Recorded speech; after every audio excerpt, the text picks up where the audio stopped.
Welcome back to the animation segment of the After Effects Basic Training Series. What we're going to do is cover animation, keyframes, motion blur, and pretty much everything to do with that right now. First thing we'll do is create a new composition using this piece of footage. So what I'm going to do is drag it into the Make New Comp button, and it's going to create a new composition using all of the settings from that file. And with this composition, the first thing we want to focus on is the transformations for this layer. So we'll click on this arrow and we have our transform properties, and then if we click on that arrow we have all of our main transformations: anchor point, position, scale, rotation, and opacity. Now the anchor point is this center point on our footage, and what that is basically the pivot point for the layer. So if I were to rotate, you see the rotation occurs around that point. Or if I scale in, we scale in to that point. Now we can change that point by clicking on this tool up here called the Pan Behind tool, and we can click and drag this to anywhere we want, and now if we rotate, the rotation occurs around that point instead. Of course, we have our position, scale, as I showed you earlier, rotation, and our opacity of the layer. Now these are all animatable properties. Now we can reset all of the transform properties by clicking here, or if we right click on any parameter we can then reset it specifically using this dialog. Now say I want to fade this clip in. Well, let's go back to our main arrow tool, and what we want to do is keyframe the opacity from 0 all the way up to 100 over the period of say 1 second. So to do that, what we want to do is start at 0 and turn the opacity down to 0. So I type 0, hit enter. Then if we click on the stopwatch, that sets a keyframe at that point in time. Then if we move forward to 1 second in time using the current time indicator, I can then bring the opacity up to 100%. Then if I play this back by hitting my RAM preview button,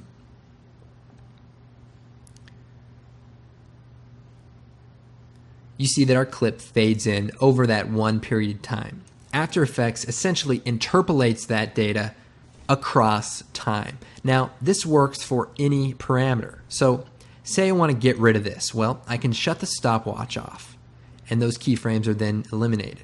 Now say I want to make a position keyframe. Well, click on the stopwatch, move forward a couple of frames, and move the layer, and you can see a motion path is then created. Then if I play this back or scrub through it, you can see that the layer animates. Well, what I can do if I zoom out here is I can right click and reset this and then move to the beginning of this timeline and just move this layer off of the frame. Now if you hold down shift, it'll stay moving left to right or up and down. And that's kind of nice if you're trying to keep things in a straight line. So I'm going to move it just out of the frame. And then you're going to see that this animates in. And if I play this back, hitting the RAM preview, we have a nice animation. Now I'm going to set the work area so that when I render, it only renders a small portion. Now I can bring this in by just grabbing it, or if I can hit the letter N on the keyboard, it'll set it to the end. Or if I hit the letter B, it'll set the beginning of the work area. But in this case, I want the work area to start at the very beginning. Now, the animation is a bit abrupt. It kind of comes and then it just stops instantly. Well, I can change that. If I select this keyframe, I can hit F9 on the keyboard and it changes the kind of keyframe from a linear keyframe to a Bezier keyframe. And this Bezier keyframe allows this to kind of smooth in. It's called an easy ease keyframe. So now if I play this back,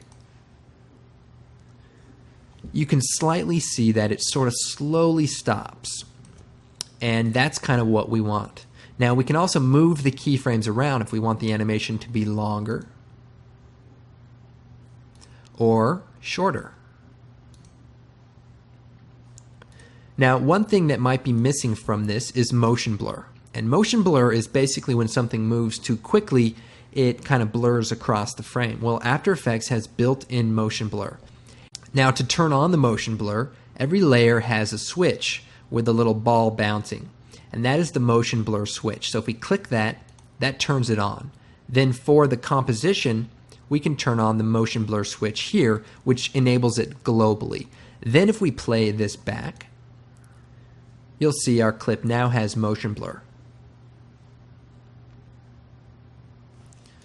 Okay, and the motion blur works for most any of the transformation properties. So if we rotate it as well, turn on the stopwatch for rotation, move forward, I can then set a keyframe without even changing the parameter by just clicking in this little checkbox here. Then if I move back to the beginning, I can rotate this 50 degrees or so, play it back.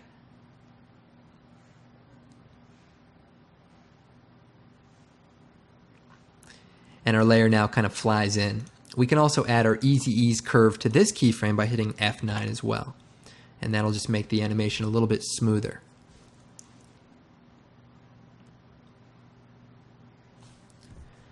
Now, keyframes can be manipulated just as their parameters. And what we can do is we can copy keyframes. If we select a range of them, I can hit Edit Copy or Control Copy, and then Edit Paste. And then keyframes are then pasted again. Now, of course, they're going to interpolate in between each other. Now you can reverse the order of them by dragging it to the other side of a keyframe. And then if we move these closer together, what we've created is sort of a fly on and a fly off. We can also select a range of keyframes, and if you hold down Alt or Option on the Mac, we can drag the end of the range and sort of shrink or grow it with the values staying relative in the distance from each other. So you kind of see they kind of squish in or squish out. That's pretty helpful for speeding up animations or slowing them down. Okay, I'm going to go ahead and delete this by shutting off the stopwatch and hitting the reset for the transform. That takes us back to the default level. Now, here are some good shortcuts that I think you should know. If the layer is set at the default level like this, if you hit the letter S, scale comes up. If you hit the letter T, opacity, A, anchor point, R, rotation, and what am I missing? P for position. And the great thing about this is if you want to get directly to a specific parameter without using up all your screen space, you can use these shortcuts. Now, you can also hit scale by S, hold down shift, hit P, that brings up the scale and the position.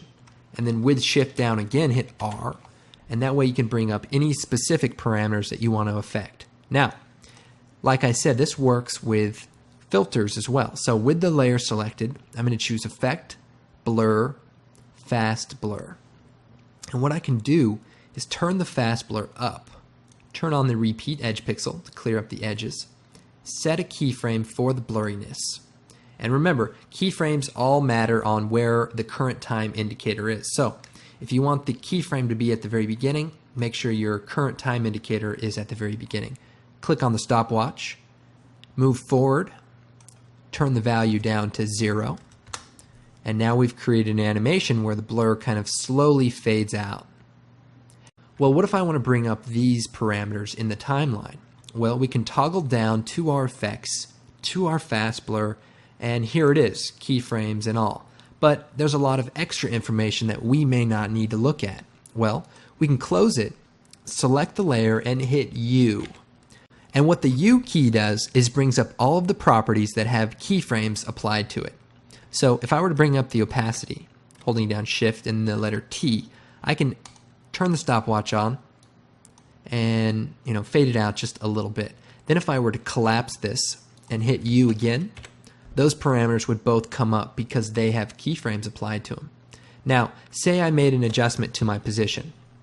Holding down Shift and P, I brought the position up. I can adjust the position, but I'm not going to add a keyframe. And then I'll collapse this. I can hit the letter U, and that'll bring up all my keyframed values.